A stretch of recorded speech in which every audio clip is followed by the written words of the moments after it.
코스피가 지난달 7일 종가 기준 3,000선을 돌파했고 그리고 같은 달 25일 3,200선을 뚫어낸 이후로는 지금 3,000선과 3,100선 사이에서 코스피는 지루한 횡보 흐름을 이어가고 있습니다.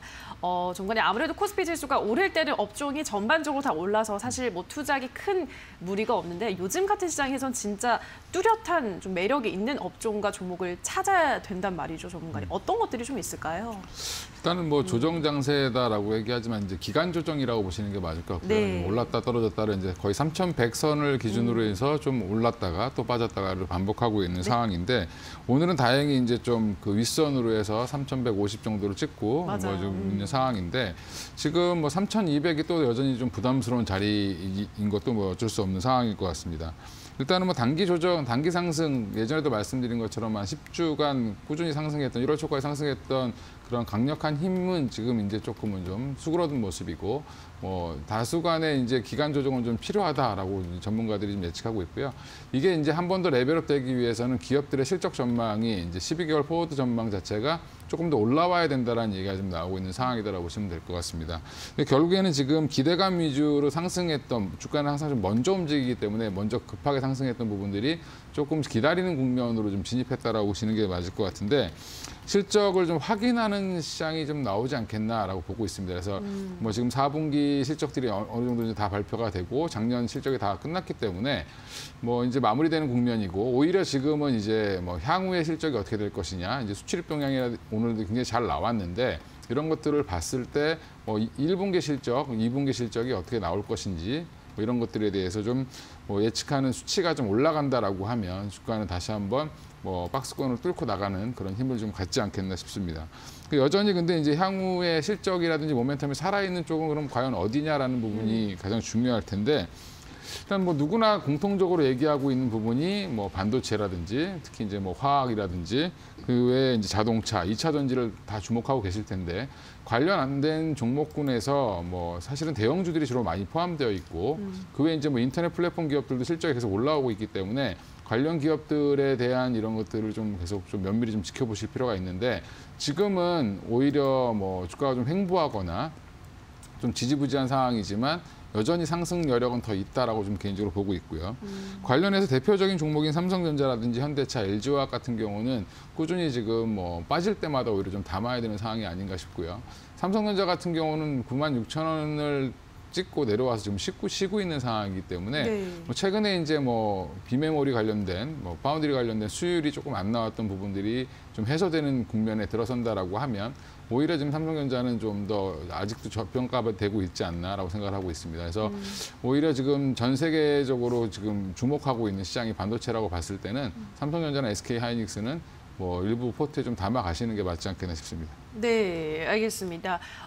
여전히 뭐 삼성전자, 현대차 같은 대형주는 앞으로 더 기대를 해볼 수 있다라는 점을 짚어주셨습니다. 뭐 진짜 실제로 요즘 대형주들 현대차도 그 애플과 이슈가 터지고 나서 급락을 했다가 그 다음날도 바로 회복을 했죠. 그날 또 전문가님 나오셔서 현대차 오히려 떨어졌을 때가 주가 매수의 기회다라고 하셨고 SK이노베이션도 오늘 뭐 악재가 터졌지만 금방 지금 또 회복을 하고 있더라고요, 전문가님. 자, 그럼 대표적으로 한번 삼성전자 하나만 좀 주가 흐름을 보면은 사실 지금 많은 분들이 10만 전자를 바라고 있거든요. 여전히 유효하다고 보세요, 전문가님? 뭐 유효한데 이제 삼성전자는 그 개별 종목 하나로 보시기에는 조금 어렵지 않나 싶습니다. 네. 결국에는 삼성전자가 과하게 올라가게 되면 지수도 상승을 해야 되기 때문에 그런 지수의 여파도 그럼 같이 받는 걸로 좀 보시는 게 맞을 것 같고요. 그래서 삼성전자가 단독적으로 올라가기 위해서는 엄청난 실적이 예상된다든지 아니면 새로운 모멘텀이 좀 필요한 상황이긴 하지만 꾸준히 지금 반도체 업황 자체가 향후에 좋아질 수밖에 없는 상황이라고 봤을 때는 지금은 충분히 가격적으로도 매력이 있는 자리까지 좀 내려온 게 아닌가 싶고요. 그럼 삼성전자가 다시 9만 원대에 진입한다라고 하면 결국에는 삼성 그 코스피가 3,200을 뚫어야 된다는 얘기가 나오기 때문에 뭐 그 모멘텀과 같이 좀 엮여서 봐야 될 것 같고 여전히 3,200선에 가게 되면 삼성전자의 뭐 문제가 아니라 지수의 부담으로 삼성전자가 조금 밀릴 수도 있는 뭐 쉴 수도 있는 그런 상황은 좀 고려하시고 투자를 하셔야 될 것 같습니다. 네, 알겠습니다. 좀 여유를 가지고 역시 삼성전자는 두고 보셔야 될 것 같습니다. 하지만 지금 이 구간 84,000원 이 가격대도 여전히 매력적인 구간이라는 점 참고를 하시면 조금 더 느긋하게 삼성전자 주가 향방을 기다리실 수 있을 것 같습니다. 자, 첫 번째 이슈 확인을 하셨고 두 번째 이슈로는 오늘 또 뭐 우리 시장에서 가장 뜨거운 이슈죠. 쿠팡 관련한 이야기를 해보도록 하겠습니다. 쿠팡 미국 뉴욕 증시 상장을 공식화했습니다. 그러면서 오늘 우리 시장에서 쿠팡 관련주들 뭐 긴밀한 연관이 없더라도 조금만 엮여 있으면 지금 다 줄줄이 급등하는 모습을 보여주고 있고 특히 다 이제 또 유통주에 대한 재평가가 다시 이루어져야 된다라는 분석들도 나오고 있습니다. 오늘 유통주들도 전반적으로 상승세를 보여주고 있는데 어떻게 보세요, 전문가님? 국내 유통업계 판도 지각 변동이 예고된다, 뭐 이런 얘기도 나오더라고요. 어떻게 봐야 되나요? 일단 뭐 쿠팡이 말도 많고 여러 가지 뭐 그동안 이슈도 많이 네. 됐었고 손정희 씨가 투자를 해서 또 여러 가지 또 이슈가 됐었던 부분이 있는데 여전히 쿠팡은 지금 미국 나스닥 상장을 추진한 상황이고 거의 뭐 외국에서 외신으로 보면 500억 달러 정도 가치를 보고 있다. 그럼 한 55조 정도 된다라고 봤을 때 그러면 굉장히 지금 뭐 평가는 좀 높게 잘 받고 있는 거죠. 네. 왜냐하면 여전히 적자 기업이고 적자 폭이 최근에 굉장히 급격하게 줄어들고 있는 상황이긴 합니다. 그리고 지금 매출은 급증하고 있고 적자는 좀 줄어들고 있는 상황이기 때문에 이런 부분들은 앞으로 이제 긍정적으로 작용을 할 걸로 보이고 지금 우리나라 국민 3명 중에 1명꼴은 거의 쿠팡을 이용해봤다라고 그렇죠. 보고 있기 때문에 뭐 한 명이 조금 안 되는 걸로 보이는데 3명 중에 네. 한 1,000만 명이 좀 넘는 인원이 이제 사용을 했던 걸로 보고 있고요. 뭐 사실 50대, 60대들도 지금 보면 굉장히 많이 쓰시고 계십니다. 그럼요. 예. 그러다 보면 한 번 쓰면 계속 쓸 수밖에 없는 그런 구조를 갖고 있다라는 부분에서 쿠팡에 대한 매력이 좀 있는데 여전히 이제 관련 기업들에 대한 그 뭐 집중 관심이 되게 증가됐죠. 왜냐하면 쿠팡은 직접 지금 투자를 할 수 없는 상황이고 그러면 결국에는 관련해서 이제 밸류 체인에 들어와 있는 동방이라든지 뭐 KTH, KCTC라는 회사 이런 물류 회사들이 주로 이제 바로 이제 영향을 받아서 상한가로 진입을 하는 모습을 보여주고 있고요. 뭐 오늘만 올라간 게 아니라 그동안 계속 꾸준히 올라왔던 부분이고요. 그 외에 이제 뭐 쇼박스나 오텍, 뭐 흥국 F&B 같은 관련된 조금이라도 관련된 회사들 같은 경우는 지금도 주가가 되게 좋은 우상향을 보여주고 있는 모습입니다. 그리고 이제 골판지 관련 업체들도 굉장히 좀 좋은 모습이어서 여전히 이제 뭐 지금 코로나 국면에서 가장 수혜를 받은 업종이었던 온라인 쇼핑 관련돼서 결국엔 가장 대표적이었던 쿠팡이 미국에 상장한다는 그 이슈가 가장 큰 것 같고요.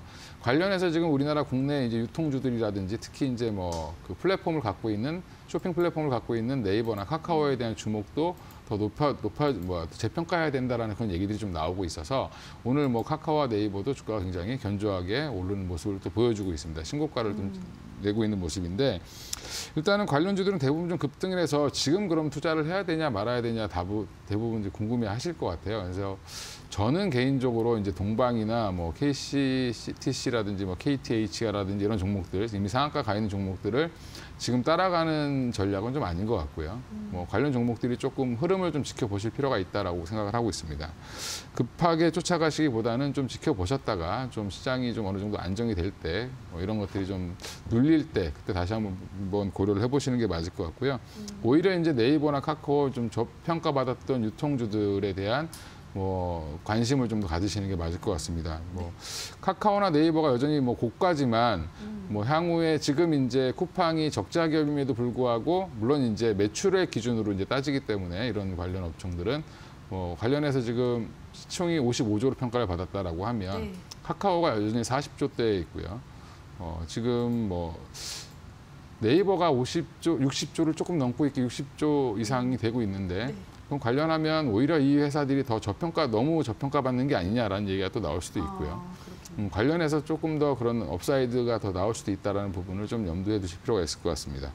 근데 이제 여전히 이제 관련 종목들이 다들 고가에 있기 때문에 따라가는 매매보다는 조금 담아두셨다가 좀 조정받을 때 뭐 붙는 그렇게 매수하시는 그런 전략을 쓰시는 게 맞을 것 같고요. 지금은 잘못하면 뭐 단기 꼭지를 좀 잡으실 수도 있다라고 좀 개인적으로 생각하고 있습니다. 네, 알겠습니다. 일단 뭐 쿠팡 관련주로 오르는 종목들, 동방, 뭐 KTH, 쇼박스 이런 종목들의 주가 패턴을 보면 굉장히 좀 유사한 패턴을 보여주고 있는데 워낙 좀 단기간에 올라갔기 때문에 조금 관망하는 자세는 필요하다. 접근하는 부담감이 있다라고 하셨고 오히려 네이버나 카카오 같은 이러한 종목들은 지금 쿠팡에 비해 오히려 저평가받고 있는 것이 아니냐라는 평가를 통해서 또 업사이드가 될 수 있다라는 점을 짚어주셨습니다. 뭐 카카오는 50만 원을 일단 오늘 찍었고 네이버도 오늘 굉장히 큰 폭으로 오르고 있는데 자 그럼 카카오 네이버 같은 경우는 어느 정도 더 주가 앞으로 더 오를 수 있다고 보세요, 전문가님? 이제 카카오 네이버도 여기서 뭐 사실은 향후 실적에 따라 달라지겠지만 네. 뭐 실적 전망이 얼마나 좋아지느냐에 따라서 더 업사이드 폭은 좀 나올 수 있다라고 보고 있는데 일단은 지금 뭐 여기서 한 20% 정도는 더 가지 않겠냐 저는 개인적으로 보고 있습니다. 그래서 카카오나 네이버가 지금은 사실은 단기적으로는 부담스러운 가격까지 왔다. 오늘은 이제 본인들의 이슈가 아니라 쿠팡의 이슈로 올랐기 때문에 조금은 이제 조정은 좀 들어올 거라고 보고 있고요. 조정이 나올 때마다 조금 매수를 하시는 게 맞을 것 같은데 길게 보고 카카오나 네이버 둘 중에 뭘 사야 되냐 이렇게 물어보시는 분들이 많은데 사실은 둘 다 매력이 다르기 때문에 그리고 사업 분야도 조금씩 다르기 때문에 본인들이 선호하시는 종목을 선택하시는 게 맞지 않겠나 이렇게 생각하고 있습니다. 네, 알겠습니다. 두 종목 중에서는 원하는 것을 고르면 되겠다라고 하셨고 두 종목 모두 뭐 지금 구간에서부터도 한 20%가량은 상승 여력이 충분하다라는 점 설명을 해드렸습니다. 자, 여기까지 오늘의 새빨간 이슈들은 메리츠 증권의 이권희 차장과 함께했습니다. 전문가님 고맙습니다. 네, 감사합니다.